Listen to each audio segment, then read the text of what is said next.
You are live, my friend. Welcome to WagerTalk Today, the gold standard of sports betting shows where we talk the talk and walk the walk. No more World Cup. Don't worry. We got a lot coming at you. Yanni the Greek's going to join us. We are going to talk the Steam report. Crackman's going to join us, see if he's got a prop for today. We'll get his thoughts on the World Cup and where we're at in the dog days of summer. And then Steve Merril is going to join us. We gave away a free 3-day pass when Steve and I wore the same shirt. So we'll announce that when Steve comes on. He's going to break down Dodgers, Phillies, and Orioles versus Red Sox. But you guys know what to do. 30 seconds in, we got to give away a free play. So let's go to the WNBA for a player prop that I like tonight. We're going to go to the Mystics versus the Valkyries. They just played each other the other night. We're going to take Shakira Austin to over 13.5 points. She's been really good, 17 plus points in 4 straight. She just had 18 against this Valkyries team. She's dealt with a lot of injuries in her career, really derailed a couple seasons for her. But she's healthy, and she's playing 30 minutes per game. You dig deep into the stats. She's getting 12 shot attempts per game. She's making at least 5 of them. She's drawing 5 fouls per game in the last 4 games, and she's made 28 free throws the last 5 games. So she's getting to the line. That's where some of her production is coming from, and she's got a 2-inch height advantage over the Valkyries center. So I think it sets up well for her today. This is probably going to be a rock fight. These two teams, they get into some low-scoring affairs, but I think Shakira Austin's going to be the main point scorer for Washington. So that's going to be your play of the day, 13.5 points for Shakira Austin. All right, let's bring in Yanni. We got a lot to go over, Yanni. And first off, Yanni, congratulations are in order. Spain comes through big for you. Congratulations on that hit. How's it feel? Never better. I'm glad the right thing happened and Spain won that game yesterday, because nothing would have been worse than if they would have went to the shootout and Argentina would have got the W without taking a single shot on goal. I think at that point, Americans would have been like, we were right. Let's not dive into soccer like the rest of the world, because you could, play perfectly, win the entire game, and then lose on the shootout. That would be like in the NFL. If they played an entire game, then they played overtime, and then they were like, well, let's just hang a tire by the goalpost and we'll pick 5 players. They got to throw the football, and whoever gets the football through the fucking car tire more wins the game. How does that make any sense? Listen, we had a 5% on under 3.5 in regulation and Spain to lift the trophy, and we were all thinking the exact same thing. We were like, my God, Argentina's playing to go to penalty kicks. If this gets to penalty kicks, like, we've just placed a perfect bet. The game scenario went better than expected, and we might be going to penalty kicks. We had we were terrified about that, but best team won. You're right. Right now, I'm betting Luca Van Ash, live bet in tennis, minus 270, and I'm firing right now. Minus 270. It's live. I've been originating my own tennis, working with my quant. He's done really, really well. Make a long story short, I've found a lot of live opportunities using his implied win odds by finding some of these matchups that are like tied 1-1 in the sets, or even my guys behind. Like, we have Ash winning this matchup 98% of the time. Like, this is what my guy came up with, 98% of the time. And he's down 1 game in the first set. So at anything less than minus 400, like, all day we're going to fire, and done that the last couple days and made a lot of money doing it. One thing I do want to state to all bookmakers out there, and I'm not talking about the ones on screen. I'm talking to all the bookies out there that are now attaching, like they did in the past, but now it's every time you log in, you see a little note that says about using a bot. Do not use a bot. If you use a bot, we're not going to pay you. No plays bet with a bot. That kind of nonsense. And it's so foolish. They're using it as an excuse not to pay winning bettors when it's the most foolish type of rule. And here's why. It reminds me of when I moved here to Vegas.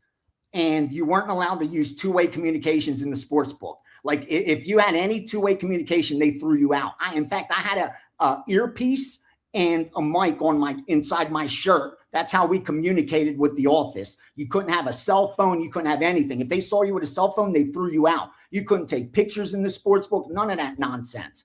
Can you imagine now in 2026 if they told you can't have a cell phone in the sports book, how stupid that sounds? Like, what are you going to do with that cell phone that the sports book should be so afraid of? Well, it's the same thing that's going to happen eventually with these bots. Every 20-year-old kid betting is going to be using a bot because that's just normal. AI is now in everyone's fingertips. The bot doesn't make mistakes. It doesn't click the wrong team. It doesn't put in the wrong amount. Like, that's why everyone's going to eventually get there. Just like everyone eventually got to a cell phone. It wasn't just sharp bettors that had cell phones. It was everyone had a cell phone. It's the same thing with using bots. Eventually, it's going to be so simple. More people are going to be using them. And it's not like the bot gives you the advantage. You have to program it. You know, understand what I mean? Like, the bot's simply placing the bets for you. It's not like it's determining the winner. Obviously, you could create algorithms to pick off opportunities for hedges. I mean, for scalps and arbitrage. I get it. That I understand. But as far as bots to place bets and them using that as an excuse not to pay, it's going to sound so archaic in a couple years. Just remember that it's going to sound as foolish as telling people not to bring a cell phone into the sports book. We're just a few years away from that. I'm sorry I had to say that because I woke up this morning, shut off from 3 accounts because of the futures that hit, and then every other account with the warning signs. It's just ridiculous. Anyway, I had to get that off. See, I'm in Indianapolis. I don't get those when I log into like DraftKings or BetMGM or FanDuel.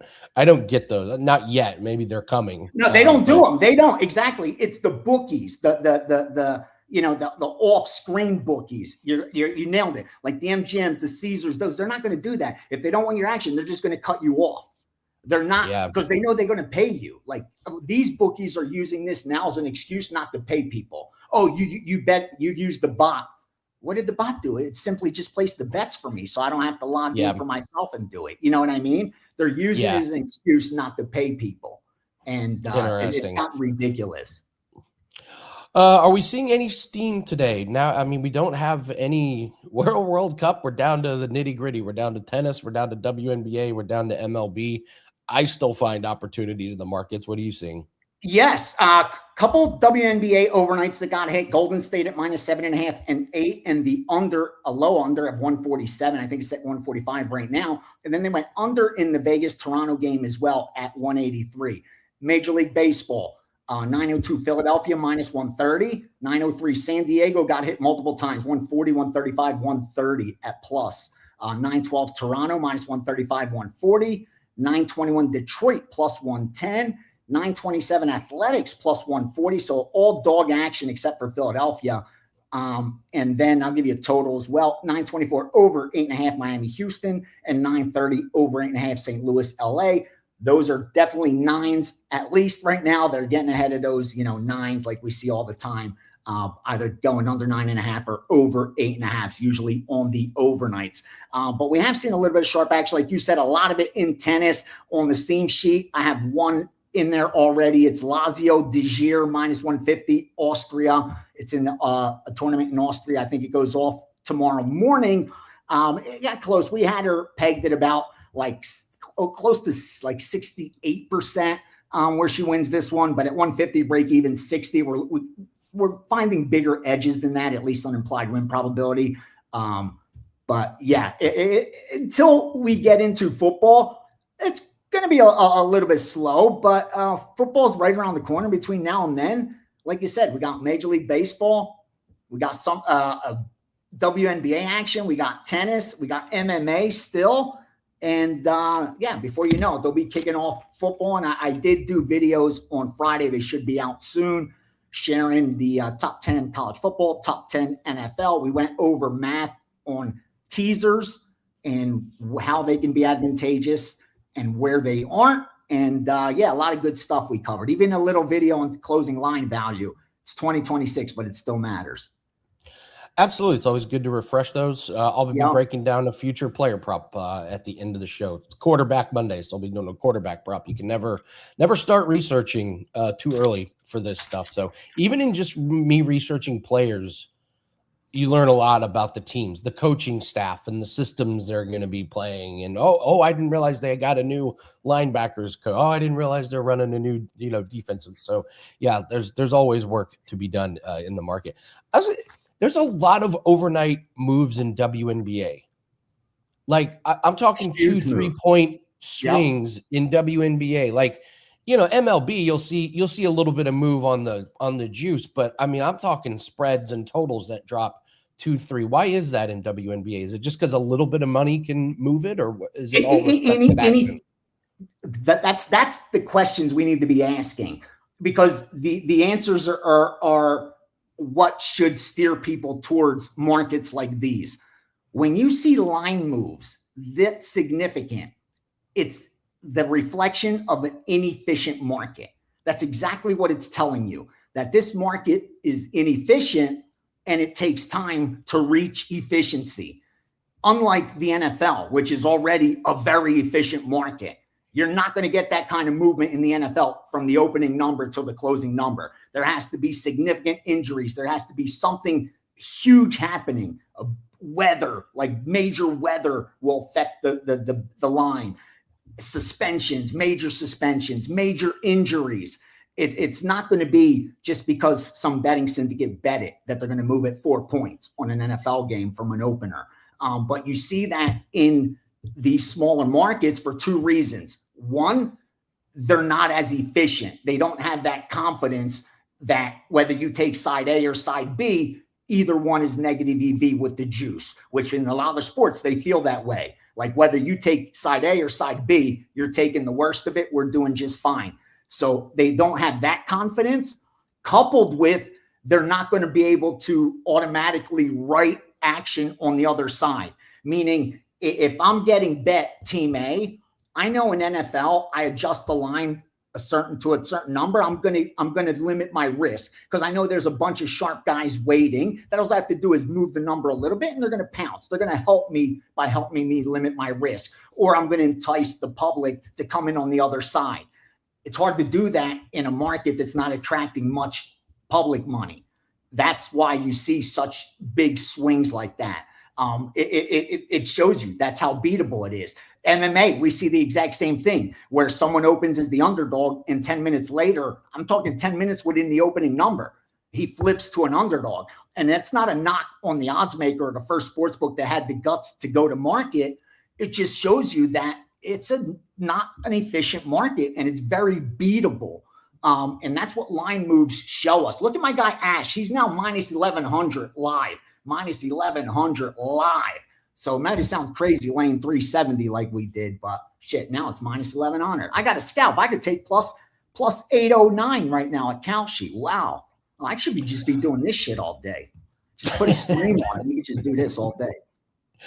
You and I were talking about live betting MMA. Let's talk about this. You were talking about how you were betting Drickus, and yes, you did some. You do exactly what we do. If you think a fight is even remotely close, I just think you have to sprinkle the 25-1, 30-1 as you get towards the end of round 3. A big shot could happen. You never know with these judges. We do it all the time. When I see a huge number and I'm like, man, judges could have given round 1, maybe find 2 judges that do it. And so I find out you do the same thing. It only needs to hit one time every once in a while, and you do well. So walk us through your live betting on because I only released one premium on Saturday's UFC card because we had a lot going on. And I didn't have really conviction on a lot of plays. I liked like 5 plays and one big. So I unloaded on that one, gave it to subscribers, and it was like the second fight on the card. So it won. And I'm like, we had a great day already. I have Argentina and Spain tomorrow. We're going to crush this weekend. Let me not look for bets. So, I didn't release any more to subscribers, but I'm watching the screen. I'm watching the fights, and I placed a couple more bets throughout. And then it gets to the main event. And I had liked Drickus. I liked Duplessis in this matchup. I thought it made sense. The line dropped significantly. That worried me a little bit because of the sharp books that I respect most even late, they were getting a little bit of money on the dog. But I stuck with Dricus. I bet Dricus in the first round. Once it started getting late in the first round, and I saw that Usman was not going to be able to wrestle him. He's not going to even be able to control him against the cage. He's not going to be able to grapple with him. I felt it was just a matter of time. So I laid minus 440 on Duplessis, minus 450, minus 460. Like I bet pretty big because I had the confidence of I was up for the week. I have a big payday coming on Sunday. So I bet more than I should have. And I unloaded on Duplessis. As the fight's progressing, all of a sudden, Usman's not going away. I'm way ahead, 3 rounds to nothing, but Usman's not going away. And all of a sudden, I could get back plus like 1,100 at one point, 1,090 on Usman.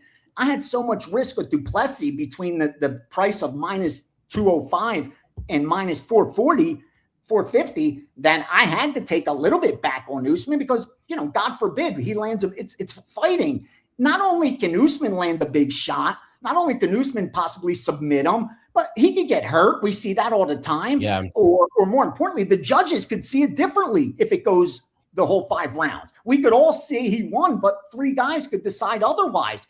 So when that's the case, I'm not going to be greedy. I'm going to take advantage of that plus 1,100, and I put a couple dollars on that just to limit my exposure on the Duplessis side. Granted, I was on the right side. I felt confident, but when the market was giving me an out to make my life easy, where now I could exhale and not hold my breath for the next 10 minutes, why not take it? Again, I have no problems doing that.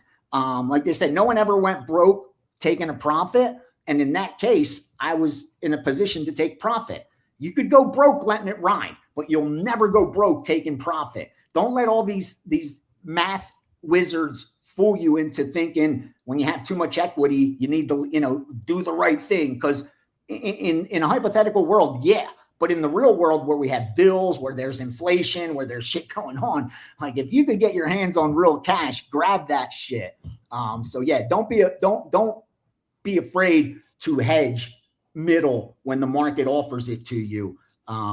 Because it will. If you place a good bet early, you'll probably have a lot of opportunity. It's an example of placing good bets gives you tons of opportunities. Placing bad bets doesn't. It's the same with the stock market. If you bought Bitcoin at 125,000 at the high because everyone was telling you it's going to 200,000 by the end of the year, right now you're scratching your head deciding what to do because you look up and it's sitting, you've lost almost half your money and you're like, wait, now what do I do? Do I buy more? Do I just eat it? What do I do? But if you would have bought at 40,000 and it got up to, 100 and now dropped to 60, 70, you're not nervous because you got in at a good price. You have nothing but options. That's the key. You don't want to paint yourself in a corner. And when you take bad numbers, when you're buying tops and selling bottoms, you're painting yourself into a corner. So the moral of the story is place good bets when they're there. And when the dust settles, you'll probably end up doing okay. I left way too much money on this UFC card. We did good. Look at these scenarios that we had. You could fade somebody that lost on the Ultimate Fighter and they just threw her into a match. I didn't take advantage there. That's Animal Asano. Alvin Hines, who's an engineer who is now no longer on steroids. That was an easy win for Glenn. How did we not clean up on that one? And my biggest boneheaded error was I didn't make any money off of Fatima Klein because I said I didn't like the number, which is just silly. I was watching that fight good, and I was just so like, how did I not make money off of her? If she stays healthy, that's a future strawweight champion of the world. Yeah, you just got to keep betting her. She's the real deal. We loved her before she got to UFC, so we've done well with her. But not having any money on Klein was just laughable, so stupid. So, but Christian Leroy Duncan came up big, and so did Dricus. So, yeah, like you said, just keep turning a profit. You'll do good. That's but it just bothers me when these are these cards where you just look back and you're like, God, all the opportunity was there. How did I not take advantage? But I don't know. Yeah. What do you have up for everybody on Monday? I have the Steam sheet is back with the break over. 4% MLB. I think we're 11-4 over the last 15 best bets on the Steam sheet. So that's up and available. There's baseball on there right now. There's WNBA on there right now. And I'm going to go through and add all the tennis. So I'm going to go through each of the tournaments throughout the day and put those overnights. And because the tennis is over, they have stuff for the next 2 days up. So I'll put out everything that is borderline that we didn't fire on, but I have a strong lean and see if you guys agree. And then we're just moving on day by day, baby. And I should be releasing the NFL and college football futures very, very soon. I'm very close to putting that entire card together. So I want to send it all out at once and finalize everything. Almost there. So big couple weeks ahead. Let's do some damage. All right, Yanni the Greek, getting us started off on a Monday. Appreciate you, Yanni. Good luck on all your bets. Big World Cup. That was a lot of fun. That was a complete home run from start to finish. I thought all the venues were really good. I thought the games were fantastic. Thought the right team ended up winning. So really, really good World Cup. So a couple things that are up at WagerTalk right now. We have a $5 Tuesday play that we put up early because it's a tennis play that starts like early tomorrow morning. It's a doubles play. We're coming off of a 7-2 Wimbledon run. This is our first play since Wimbledon. These doubles markets, I'm telling you, they're very, very gettable. So check your books. As long as you have doubles, and all the domestics should have these doubles plays up. It's only $5. It goes off first thing in the morning. So nice little wake and cash situation here. It's always good when you just wake up on a Tuesday morning in the middle of the week and there's money in your account. So that's $5. That's up. We got a 4% MLB prop that is up, 14-4 run on these props. We really don't have too many. We don't have a prop every single day most of the time. We do have props. We've been very, very selective, and they've been very, very good. So MLB 4% best bet is up. That 5% or a $5 Tuesday play is going to be up. That's a 4% play. So let's bring in Bill Crackman. Got to get his thoughts on a Monday. Bill, I don't think I've talked World Cup with you. You a soccer guy? You follow the World Cup close? I did watch the game yesterday, and I did watch a few of the games. And at first, I was really not into the World Cup because it's soccer, and it's just like the American that I am. We're not into the soccer, but I get it. I for sure get it, and of course now I'm more of a fan of soccer than I was before the World Cup. What a great job we did as an American host. The international people, they had their own opinions, a lot of them, and they were hesitant about the United States hosting the World Cup. And what a fantastic job we did, as we see. Even yesterday, I added a tweet up. It's funny because they were in my old home stomping grounds, North Jersey. So I said, hey, just to let you people know they're at the World Cup game after you're done celebrating or, of course, crying if you had the losing team. Rutt's hot dog place right down the street there, 15 minutes, some of the best hot dogs in the world. I put up a tweet there just to show people some of the things around. People don't know like the local New Jersey, flair. I don't know how big hot dogs are internationally. I know they're not good for you, but if you're gonna try one of the staples, I said, hey, there's one right down the street from. I'll always say the Meadowlands, MetLife, but I'll always say the Meadowlands there. But yeah, we did a great job hosting the major the finals, but also all over the country hosting games. It was a great job all around, and I'm going to say the best team got there. But watching that game, at one time it was like I don't know 18 or 19 shots to zero, but yet shots on goal, but yet the score was 0-0. I really thought that it was going to be, a team that was so aggressive, but yet their goalkeeper was unbelievable, stopping shots. They were missing shots, and I just thought that maybe there'll be a big upset in the making here. So, but however, it was an interesting game. I'd like to know what the sports books did. I had the director of risk on my Fox Sports Radio show on yesterday, and this is exactly what he said. The ideal score would be 0-0 after regulation time for us to make a nice score. And I'll always say this. In the end, I always say it. God protects the bookmaker. That's the exact score MGM needed was 0-0 regulation. I don't know why. I don't like I didn't really That's ask. strange. We Huh. just asked what their best result was. So Yeah, yeah, that strikes me as odd because I would have figured unders for 90 minutes would have been a big under play with probably Spain, was. but zero Yeah, zero is just 0-0 is an odd. I guess they must have had a lot of action on Spain to win in the first 90 minutes, but that's surprising. That's surprising that the 0-0 would be the score. So yeah. you and I are golf guys. My God, what an upset.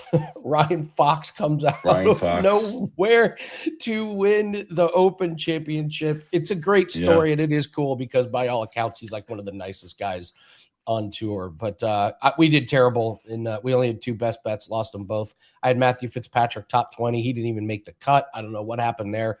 Did you do anything with this one? Because I have a You feel know like the this new was a big new one for the books.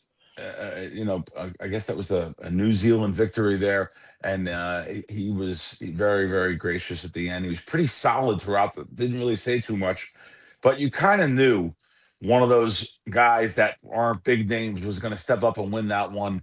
Um, sports books again. Sports books make all the money.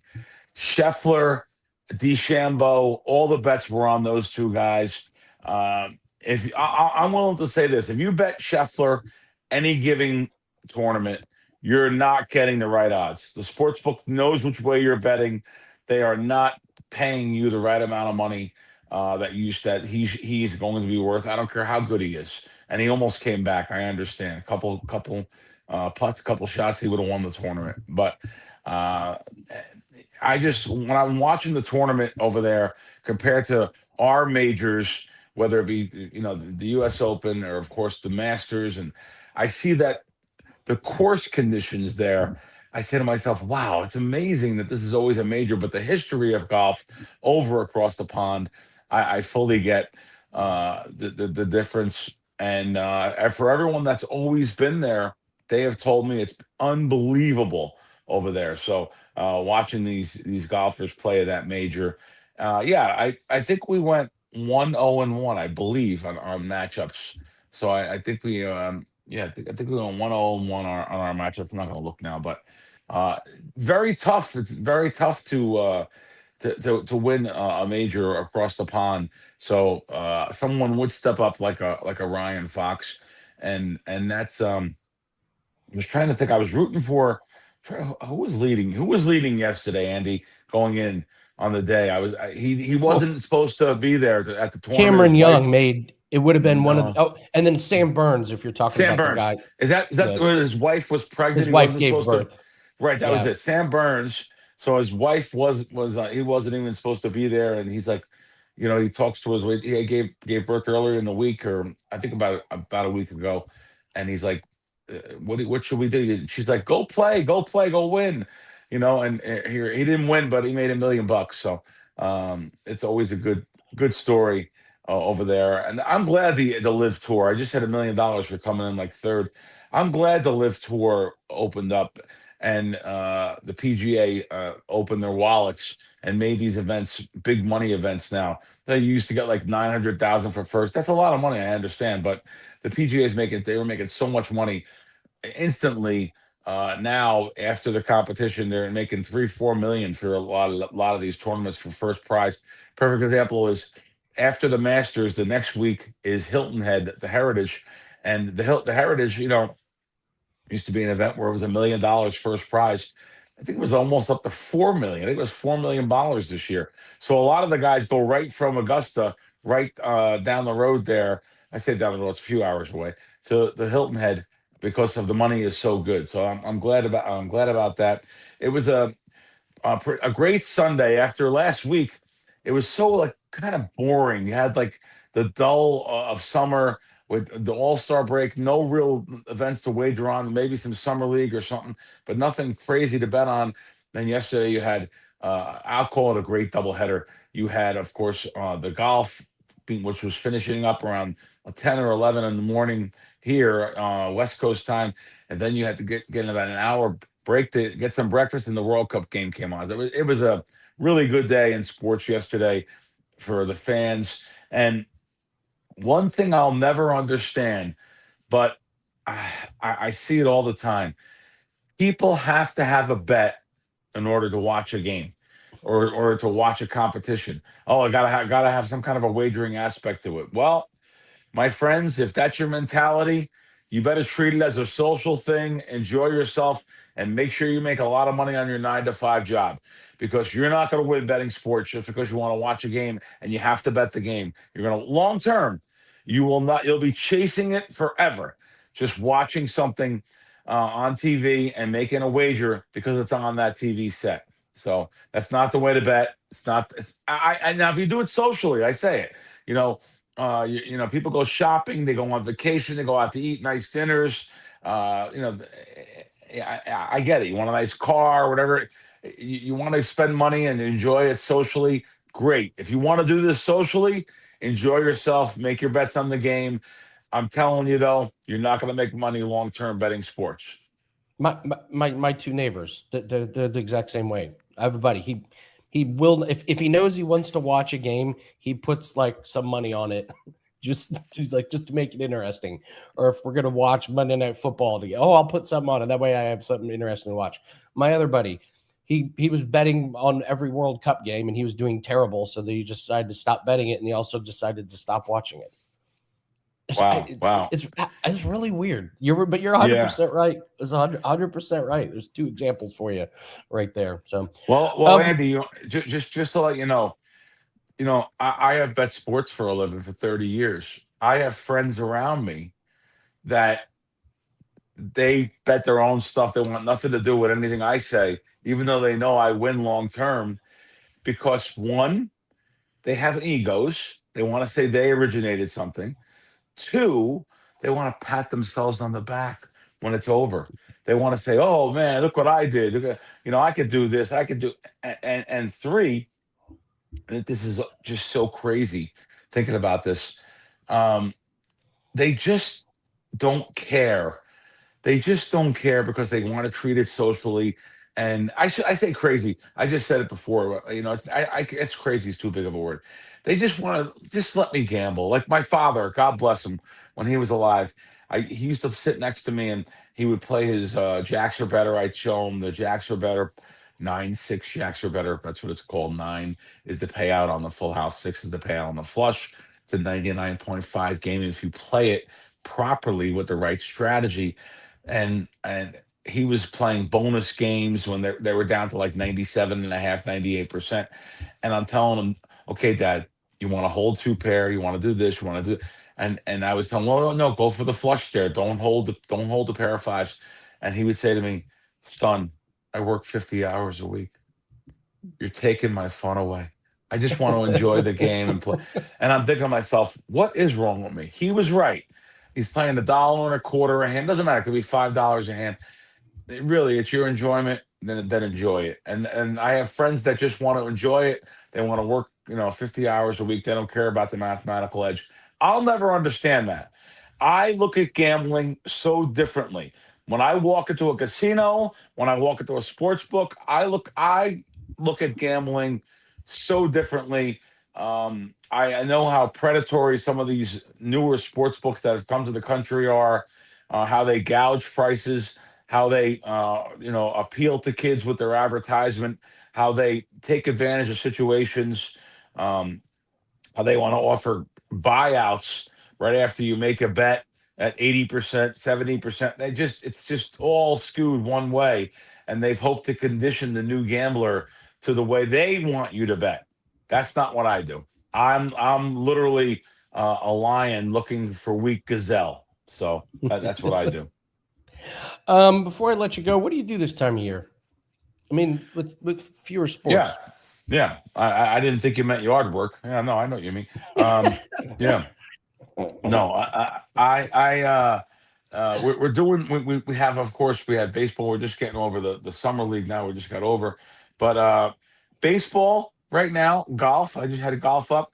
I'm gonna probably start a little bit more in the UFC space too, because I've been getting some real good UFC stuff. Debating whether to start sending it out, and I actually like what I've been seeing the last few months. And I know the person is a winning originator. So, but of course, we have preseason football here, only 3 weeks away. That's what I'm looking forward to. Preseason, of course, only a few weeks of it, but then you get right into the NFL season and NFL player props, and that's where it's at for me. And of course, right now I'm still doing WNBA props and a little bit of WNBA, but look forward to this. Listen, I'm a broken record. I said it last year. When I tell someone to get a board, you should get a board. When I told you to get a board for March Madness, I told you to get a board for Super Bowl props.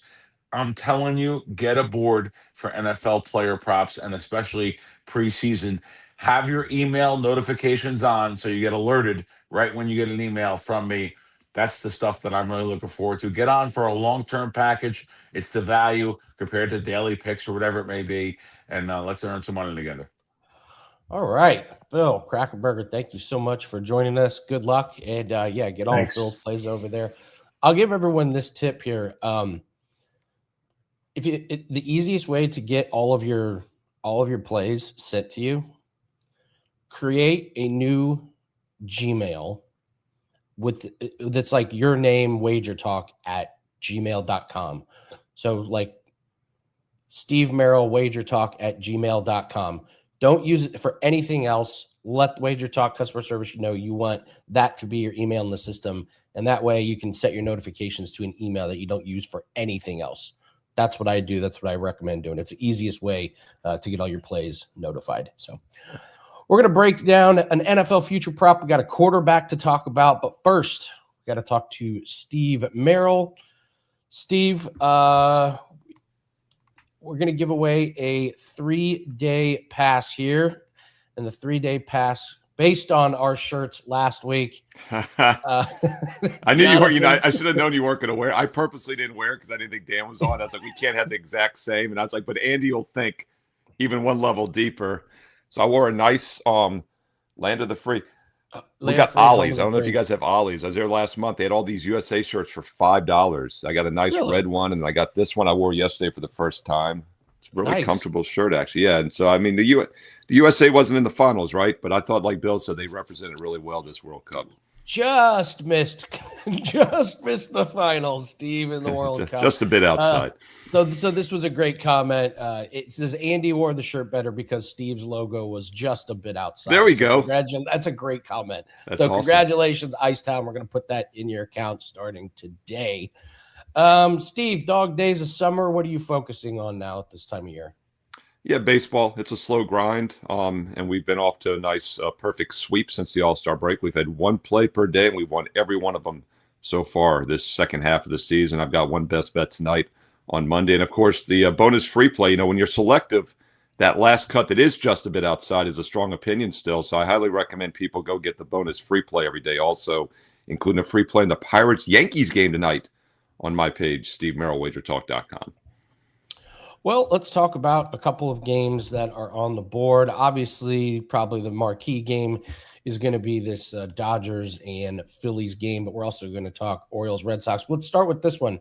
Philly coming in at a favorite. Boy, how many times this year you think you're going to get to bet on the Dodgers as underdogs? But Sheehan's going for Dodgers, Sanchez for Phillies.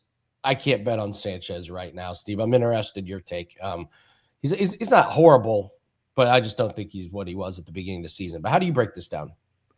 Yeah, definitely not what he was at the beginning of the season. To put this in perspective, he still has a 2.6 ERA on the year, even though his last 7 starts since early June, he has a 5.1 ERA. So he has a 5.05 ERA his last 7 starts. He's still at 2.6 for the season. That tells you how strong he was to start the year. And yes, there's potential there, but momentum, current results are so important. And it's not misleading. Sanchez has been lit up his last 2 outings. Before the All-Star break on July 6th, he gave up 12 hits in just 3 innings, 9 runs. Yes, he only gave up 2 runs in 7 innings coming back on July 11th, but it's a little misleading. He gave up 10 hits in those 7 innings of work. So I still think he's given up a lot of hits, 22 hits in his last 10 innings, his last 2 outings. I think that's a bad sign. Sometimes you have to dig a little bit deeper than just earn runs. I still think probably the best metric overall, better than ERA, is WHIP, Whip it good is walks and hits plus innings pitched. And the hits have definitely been flying. So the Dodgers are a dangerous team when you're giving up hits. Obviously, they're offensively capable. Weird series in the Yankees. They had the low-scoring game one.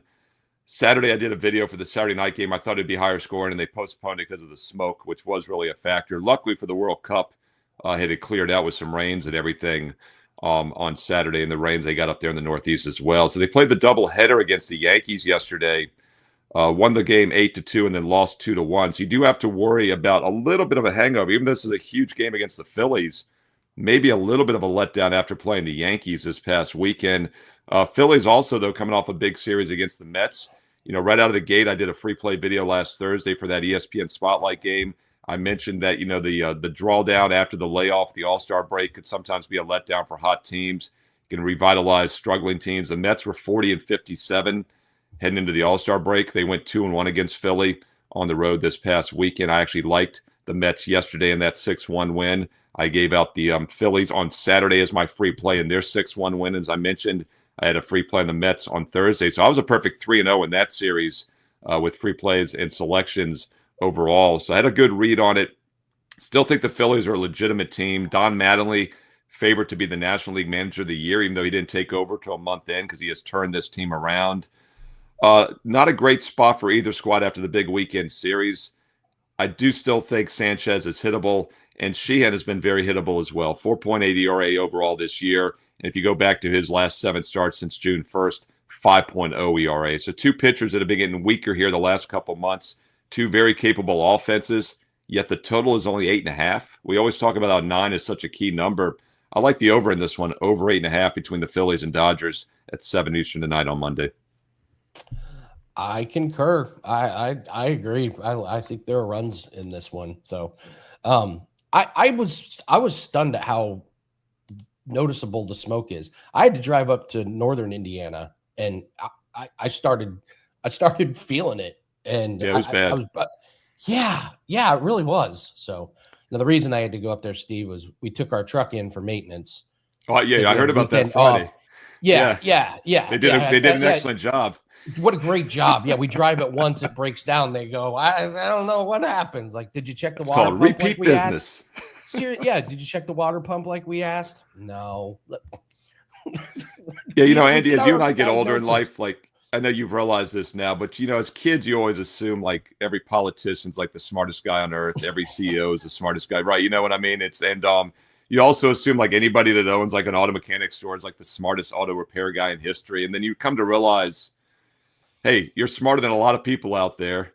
And, hey, 50% of the population's in the dumber half of the country. That's a fact. And then, you see all this other stuff, too, as well. Like, you just realize that they also just don't care. And that's how it goes back to the politician thing. It's our money that they're wasting. They just don't care. And these guys, they're fixing your truck. They're thinking about watching the World Cup Sunday. They don't care. And they they might be hungover. You just don't. They might be going through a divorce. You never know what's going on. You gotta check your own stuff, right? And you gotta hold people accountable. It's so tough. Well, and it's not just the money; it's the time and I had to drop what I was doing to drive up to northern Indiana to pick up a stranded crew. So, all right, let's move on to the next one: Orioles and Red Sox. We got Shane Baz going for Baltimore and Tolley for Boston. Boston, pretty big favorite here, over under 8.5. What do you make of this game? Yeah, it's another team. We talked about this on last call this past Saturday. Brian Leonard and myself, we broke down the Tampa Bay Boston game on Saturday. And, I mentioned earlier how a lot of times that, all-star break, the bye in the NFL or college football, it's kind of a momentum changer, meaning like cold teams need it, like the Mets. They went 2-1 out of the gate here this past week, whereas the Phillies cooled off a bit. Well, that hasn't been the case for the Red Sox. And it's not always just a written rule. It's just kind of a premise I look at. And Red Sox are a team you really do not want to get in front of right now. They are red hot, to say the least. Came on an extended run into the All-Star break, and they have kept it going since. In fact, they're 4-0 out of the break, and it's not misleading. Offensive momentum, baby. They put up 28 runs in those 4 games against Tampa Bay on Friday, Saturday, and Sunday. And we always talk about don't try to catch a falling knife. Well, Gabe Morency and I years ago came up with the contrary to that, a hot team. Don't try to jump in front of a speeding bullet or a speeding train, whatever phrase you want to use. And this is momentum right now with the Red Sox. So it's really hard to fade Boston. With that said, though, my Baltimore Orioles, as a child, we didn't have the Washington Nationals. They've always been my Baltimore Orioles. They've quietly won 7 in a row in this series so far, including 3 straight after the break, all 3 at Houston in impressive wins this past weekend. So 2 of the hottest teams in baseball. I really don't want to get in front of either one of them right now. So here again, what is the case when you normally have hot teams? Well, as I said, there's usually offensive momentum. Let's not overthink this one. Pun intended. We'll look at the over 9 here, and we're actually getting plus money over 9 or over 8 minus 120. I prefer the over 8 minus 120 because, once again, 9 is a very key number. The reason being, if it's 4-4, it has to land 9 or more because there are no ties in baseball except in one All-Star game a couple decades ago. I think both these teams can hit the ball tonight. And if you look at the pitching matchup also, 2 very hittable pitchers as well. Both of them have ERAs over 4 their last 7 starts going back to early June. And keep in mind, I talk about a lot of these guys have worse numbers here than the beginning of the season. That makes sense because you normally see that league-wide for a couple of reasons. First of all, pitchers are usually ahead of the offenses early in the season. We see that in football as well. Defenses are ahead of the offenses. We're going to see some low preseason NFL games next month when they start, low scoring that is, but also because of the weather. Ball travels better in hot air in August, late July, August than it does in April and May or, late March even. So do look for some scoring in this game. I like the offensive momentum, and I also think both pitchers are hittable. So we'll play over 9 even or preferably over 8.5 minus 120. So shop around, find the best number in this one at 7 Eastern. It is amazing how long the baseball season is. It starts off cold, then it goes all the way through the hottest time of year, and then it ends when it's cold again. It's like, well, Andy, it's like almost 7 months. It's more than half a year. And here's what I tell people: Bill's talking about watching the World Cup. As you know, we talked about it Friday. I really got into it as I do every year. I never had any interest in it, and about once the knockout round starts, I end up watching almost every game because I like sports that matter. And that's the same reason I get into the NBA playoffs, the NFL playoffs. But it's also why it's tough to watch baseball because, as you said, it's a long season. But think about this: 162 games, which means every game is like 0.5% of your overall record. It does not matter. Like if you win or lose on any given day, it absolutely does not matter. We talked about this Saturday on Last Call. Yanni the Greek and I and Brian Leonard also. The worst teams in baseball are going to win 40% every year. Right now, there are 3 teams at 38, 39%. They're the 3 worst teams in baseball. That means they're going to still win over 60 games this year, whereas the best team in baseball barely wins 60%, which is 97 wins. They're going to lose over 60 games a year. When you do that math, it's crazy. Today's baseball card is the equivalent of an entire NFL week, one day, So in 1 week of baseball is almost half an NFL season. Yeah, the numbers are, I think, 2,540 games or something in an MLB season. You will do yourself a disservice if you try to watch every one of them. It's crazy trying to do that. So here's my World Cup story. So yesterday at halftime, I go to this bar down the street because I got good food, get food for me and my wife. And I don't like going there because they're bartenders, man. They're the worst. I walk in, it's halftime of the World Cup. They have the Cubs game on the big screen. The score is 10-0 in the 7th inning, and that's the audio. The World Cup is like off to the side. Do you think it was like that during the first half? There's no way. Yes, I do, because there were people like off to the side, not watching the big one, watching the side. And one woman is wearing a Spain shirt. And so she goes up and asks this guy, and he's an older guy. He wears a veteran's hat, so you can't say anything to him because now you're the guy like getting mad at him at a vet. And she goes, "Can you turn the audio on the soccer game?" And he says, and I quote, "Why, for the 4 people that are in here that care?" That's exactly why there's only 4 people in there. This place exactly. is the worst. Well, yeah, and of course he doesn't realize that's the reason there's only 4 soccer fans in there because the Cubs game is on the big screen TV. Is that the local team for your area? I mean, Indiana. Who? I mean, I'm trying to think who would be closer for you guys. Yeah, it's Cubs. There's a lot. Yeah, of I didn't know Brewers were closer Chicago or Cubs. I mean, Illinois would be the closest, probably, right? No, it's Cubs. We got a lot of Cubs fans, but I will say that the fandom of the Cubs has gone down since they won the World Series. It was like everyone liked being a part of the lovable losers that could never, and then they win the World Series, and it's just like. Are you closer to Cincinnati or Cleveland or Chicago, like geographically? Cincinnati. I can. So that's what I thought. You're probably not easy. closer to Chicago, but that's the big name team for 100 years. So Interesting. Yeah, it comes. So what do you have for everybody on Monday? You should have gone, who's winning? And then the answer would have been the Bears from Ferris Bueller's Day Off. What's the score? 1-1. Who's winning? The Bears. Yeah, that's crazy. Good business model.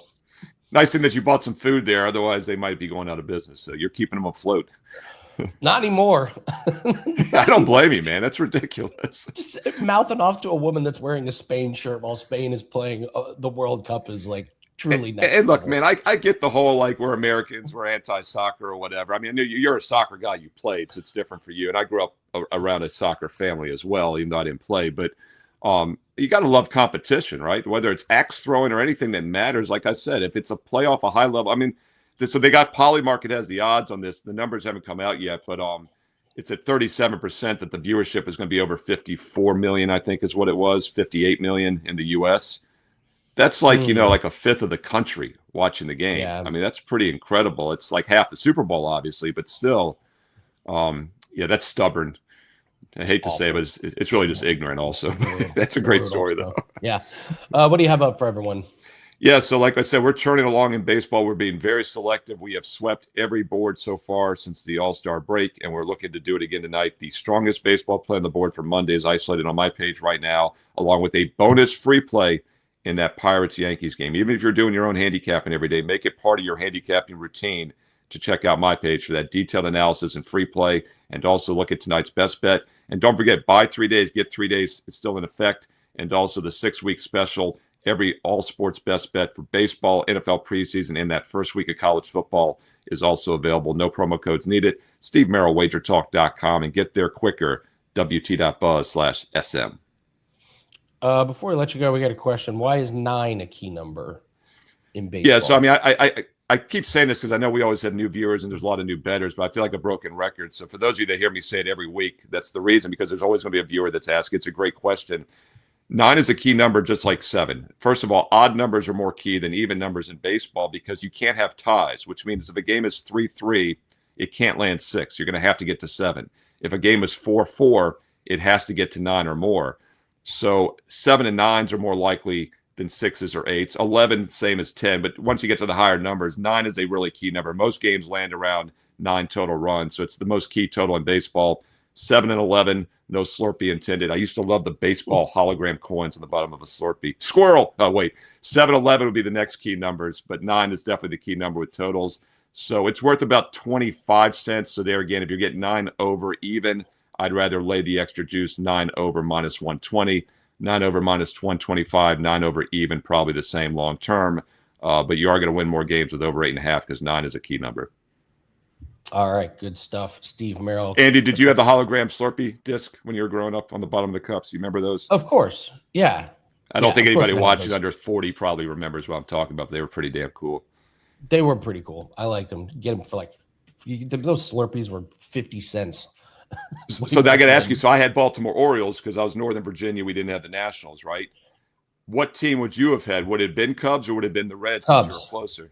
No, so it would have been Cubs. See, that's very There's interesting. no Cincinnati Reds fans around here. It's all Cubs. Right, but they would have known. I thought maybe they would do it geographically and say, this 7-Eleven is closer to Cincy, so we're going to do. So you still got Cubs. Cool. Yep, maybe always Cubs around. I hope you got a Ryan Sandberg. My buddy's favorite player was Mark Grace. So Mark Grace was great. First baseman. We took him to a Cubs game. We kidnapped him when he was coming out of his place for work and took him to Chicago for a day Cubs game and got him a Mark Grace jersey, and that was his bachelor party. It was awesome. Mark Grace, Sean Dunston, Ryan Sandberg, Rick Sutcliffe, some great late 80s, early 90s players. I, of course, was Cal Ripken, Eddie Murray. I was always excited if I got one of their coins. Nice. All right, Steve Merril, thanks Andy. For joining. Appreciate you guys. Okay, $5 tennis play is up. 4% MLB prop of the day is up. That's over at WT.buzz/AL. We're seeing both of those sports really well. Appreciate everyone for joining us on the 2 5% plays. It's nervous when you have 1 5% play up for a weekend. When you have 2 of them up, now you're really nervous, and we were able to cash both of those. So that was big. I'm hoping to get this week started off right. So don't mess around. Go get that $5 play. Johnny said put it up now since it starts early in the morning. So let's get a little Tuesday wake in cash, but let's talk NFL futures. Here is the schedule for this week. Monday, we're doing quarterback with Baker Mayfield. Tuesday, we're going to talk receiving yards with T. Higgins. Wednesday, Blake Corum. I can't wait to talk about that one. And then we had to do the New England Patriots on their over-under total. And then we got Friday, viewer picks. So put it in the comment section. Just let me know if you want a player prop, a season wins, anything that we can break down on Friday. But we're going to start with Baker Mayfield and his passing numbers over under 3,599.5. So where do we land on this? Well, let's talk a little bit about Baker. Last year, he played 17 games. He was not 100% healthy. We'll just say that. But he's a gamer. And he played all 17 games, 63.2% completion. He did get over this total last year, 3,693 yards. You look at the breakdown of who caught those passes. Ibuka, 938 yards. Cade Otton, second on the team with 572. Sterling Shepard, 371. Mike Evans only played 8 games. He had 368. Chris Godwin, 9 games at 360. And the running backs had around 810. So look at the depth chart of who he's throwing to this year. It's Godwin, Ibuka, Jalen McMillan, Cade Otton, Bucky Irving, and Kenneth Gainwell. Looked up the offensive line rankings, and they have one of the better offensive lines when healthy, and they return 5 starters. Baker Mayfield's in his early 30s, and he's wanting a contract extension, and the Bucs appear to not be giving it to him before the season starts. So he is going to be motivated to put on a show to try and get that contract extension. It's a 4th straight year with a new offensive coordinator. They just keep going through offensive coordinators. This year it's Zach Robinson. He came from Atlanta. Just pull some stats from there. Penix and Cousins combined for 3,700 passing. Bijan rushed for 1,478. Bucs have a pretty good schedule. Only one outdoor game with potentially bad weather in December. That's a game at Baltimore. They got home games. They got indoor games. Baker's playing for a new contract extension. We've got continuity on the offensive line. Godwin hopefully stays healthy. Ibuka in his 2nd year.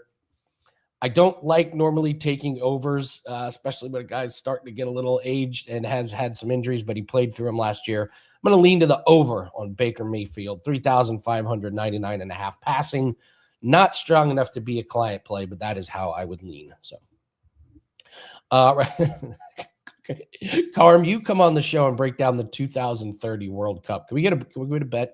We get a bet down on the 2030 future, tie up our money for 4 years. So, Baker's sneakily been a really good over better on his touchdown passes over the last couple years. They always put him at 1.5 touchdown passes, and he throws for 2 quite a bit. So Baker Mayfield over. All right. Thanks so much for watching, guys. Hit the like button, drop a comment. Tell me what future prop you want us to break down on Friday. We'll get that squared away. Get it to me early. That way I can do my research properly. So come prepared. All right. We got $5 Tuesday tomorrow. We got Dinger Tuesday tomorrow. Tennis best bet is up. 4% MLB prop is up. And don't forget to go to the free picks page. A lot of free picks up there. Be careful with your bankroll this time of year. This is the time of year where board bets lose. You fire off a bet just because there's a baseball game on or because there's a WNBA game on. So make sure we're betting smart. Protect that bankroll. Got to get ready for a big fall. Thanks very much. I'll be back tomorrow, same time, same place. Good luck on all your bets. See you tomorrow. Take care.